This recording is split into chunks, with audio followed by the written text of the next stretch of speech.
Medusa stencil, here we go. So this is the third stencil project, big stencil project I've done in the last 3 months. I really love these projects. It's very hands-on, very fun to do. It's like building your own puzzle and then solving it, but I like it because of these hands-on elements. So there's 2 other videos, massive projects that came out super successful on my channel, and you should go check those out if you want to learn about stencils, because those videos, the videos themselves are huge projects because I really want to capture and document my process and kind of explain the techniques and how I do things. This video isn't going to be as tutorial based.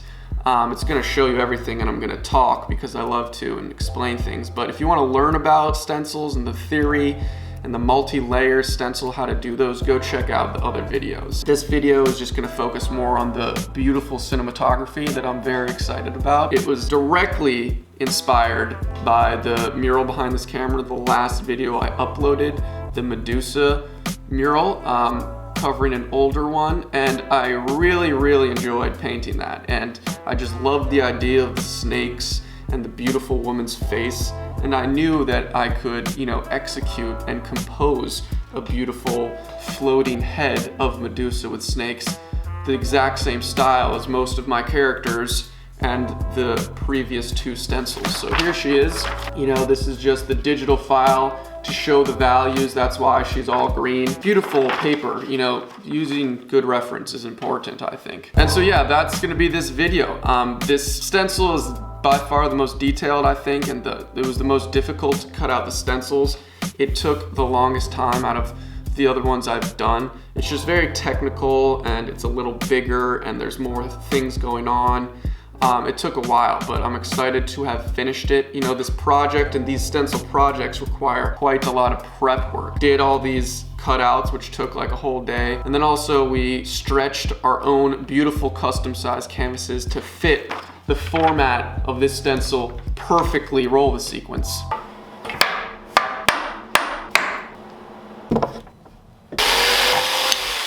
Please fit.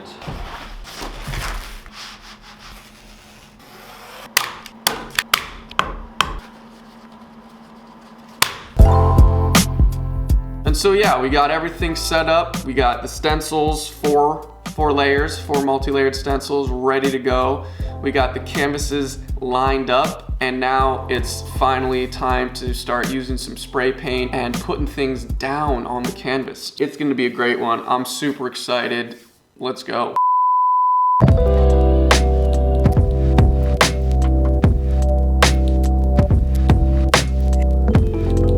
So this is pre-primed canvas. After I stretch it, I do sand it, then I do my priming.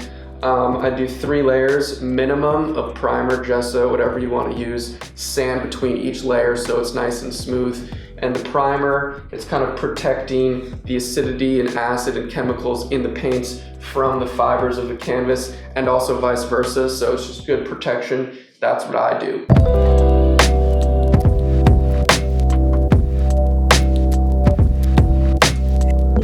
Another vital step I'm going through right now, picking out the colors. What I need to worry about is the colors and the value. If you don't know what values are or what value means, go check out the last 2 stencil videos because I explain it there. You know, so I was doing some color studies here, some spray paint. You know, you can kind of tell through the donut, but I like to spray it to see what it finally looks like. You could take pictures of them on your iPhone or whatever camera and just turn it to black and white, and there you could see if the values match up from light to dark. And you know, you just want to make sure it's all working out before you go to the canvas and spray it.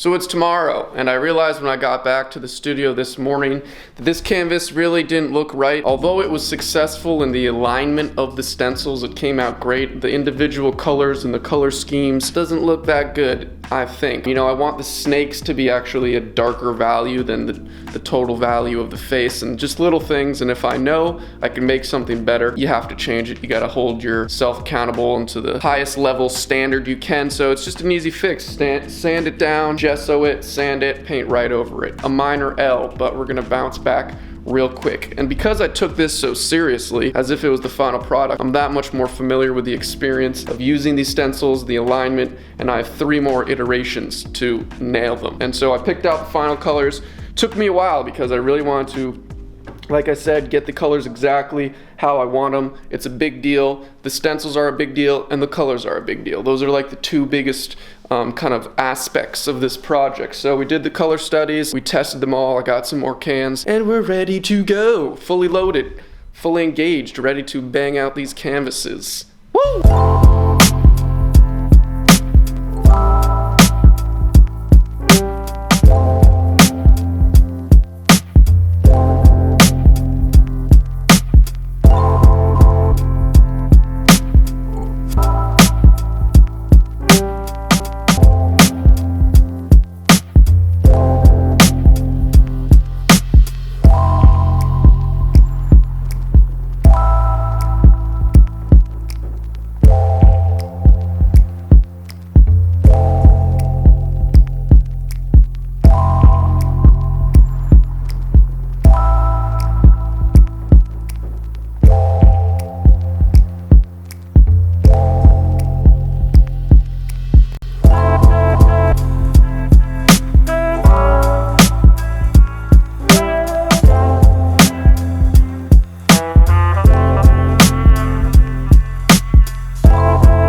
So this setup right behind me was kind of conducive to the stencil process, the conveyor belt method with spray painting. It was all kind of lined up so that it would be super efficient, and it worked great. I used this drafting table, and now transitioning to the acrylic outline. Usually I paint on this easel right here, but I think I'm gonna stay with this drafting table, see how that goes. And I'm doing this blue and yellow, bad boy first, bad girl.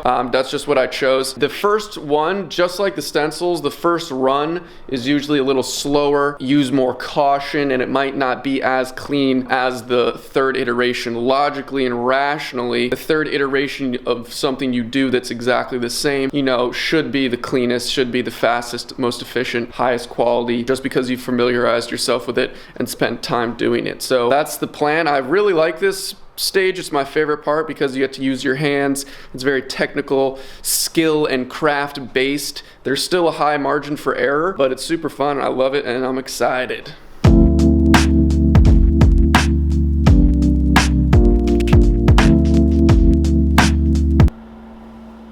Forgot to press record, standard.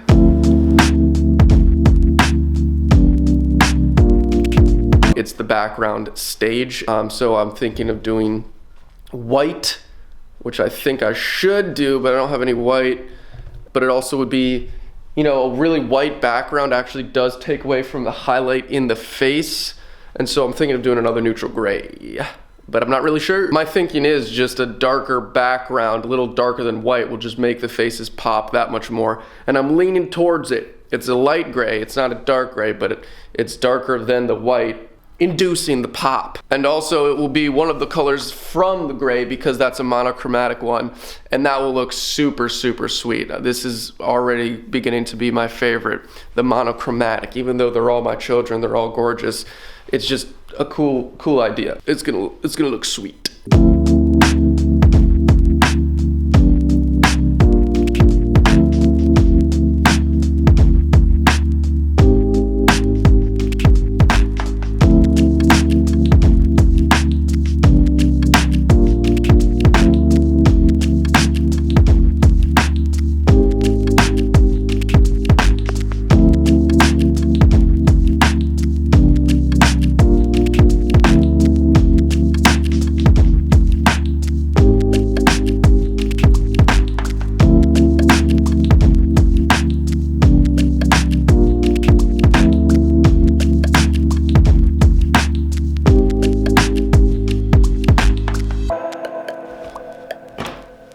we're back where we started, which means we're finished with the project, and yes, indeed, we are finished. It took so long. Wow, you know, I keep telling myself that I'm not gonna do more of these stencil projects because they take like a week or more, 70 hours at least, extremely tedious, but I'm not complaining at all. I do it on purpose. I love to do it, in fact, and I really like to share them. Forever documentation, I'm very into that. But this was the most challenging of the 3 stencil projects I've done in this studio. This shape, this illustration was very complex compared to the other stencil projects I've done. You know, all these serpents caused for extremely difficult and tedious stages throughout the process. You know, the outlining, the taping, it's just a unique shape. But this illustration is one of my favorites. I spend a lot of time actually composing this before I go to the stencils or do anything, you know, and clearly this is balanced and symmetric, but I think this flows extremely well, you know, coming behind her head, up around, the M for Medusa, if you missed that, and it's just very regal and whatever. I'm ranting, but I really enjoyed this illustration. I think it came out great. It's great to have this idea, do it digitally, and then, you know, work a lot, progress, you know, take no shortcuts, hold yourself to the highest level standard you can. I said that before, and then see your idea come to fruition on the big old canvases in real life, tangible, you can touch them, they're there. It's great. If you've watched this part of the video all the way through, I really appreciate that. You know, I edit and make these videos to be kind of seamless from start to